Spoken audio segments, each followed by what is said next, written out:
अयोध्या सरयू के तट पर बसी एक पावन धर्म नगरी, भगवान श्री रामचंद्र की नगरी।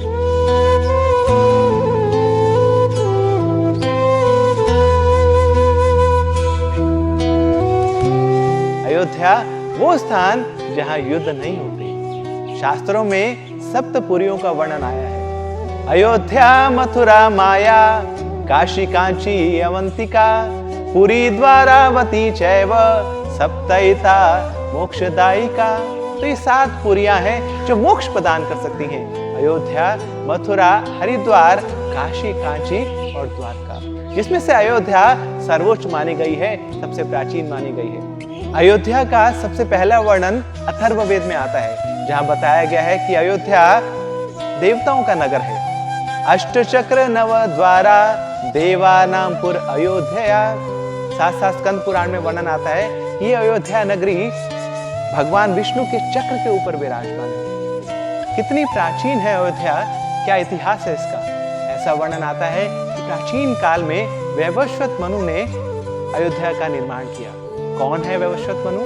ब्रह्मा जी के पुत्र मरीचि, मरीचि के पुत्र कश्यप, कश्यप के पुत्र सूर्य के देवता विवस्वान और विवस्वान के पुत्र वैवस्वत मनु। तो इन्होंने यहाँ पर अपनी राजधानी को स्थापित किया। बाकी बहुत सारे प्रांतों का निर्माण किया, मगर वो विश्वकर्मा से कराया, आर्किटेक्ट इंजीनियर हो। मगर ये स्थान उनको बहुत ही पसंद आया, बोले इसका निर्माण तो मैं खुद स्वयं करूंगा। फिर आगे चलकर अयोध्या का राज्य उन्होंने सौंपा अपने पुत्र इक्ष्वाकु को। तो वहां से इक्ष्वाकु कुल का प्रारंभ हुआ, तो जिसमें बहुत ही बड़े बड़े महान राजा हुए हैं।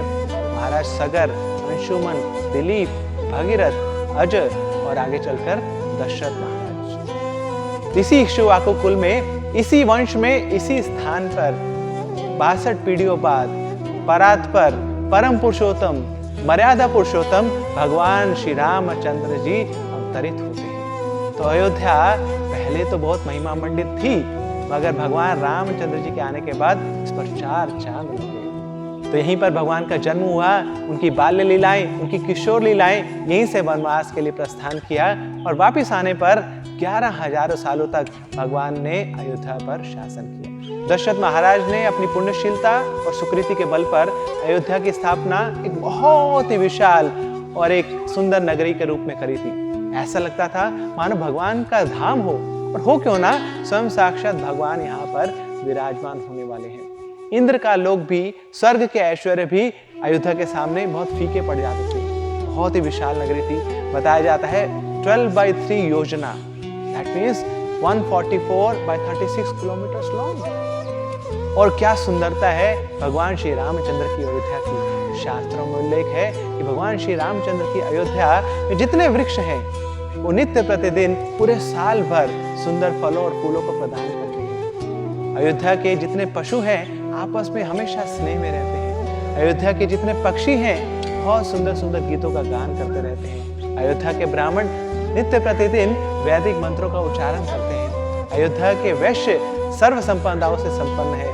अयोध्या के जो क्षत्रिय हैं बहुत ही विनम्र हैं और हमेशा ब्राह्मणों के आदेशों का पालन करते हैं। अयोध्या में अगर कोई कमजोर भी है तो अपने आप को बहुत सुरक्षित महसूस करता है, क्योंकि पूरा राज्य उसके साथ है, पूरा शासन उसके साथ है, पूरी प्रजा उसके साथ है। अयोध्या में कोई भूखा नहीं है, अयोध्या में कोई बीमार नहीं है। दशरथ महाराज पूरी प्रजा को इस प्रकार उनके साथ व्यवहार करते थे मानो वो उनकी संतान हो। इस प्रकार अयोध्या सारी खुशहाली से भरपूर था, सारी संपदाओं से भरपूर था। तो ये है राम राज्य, ये है अयोध्या।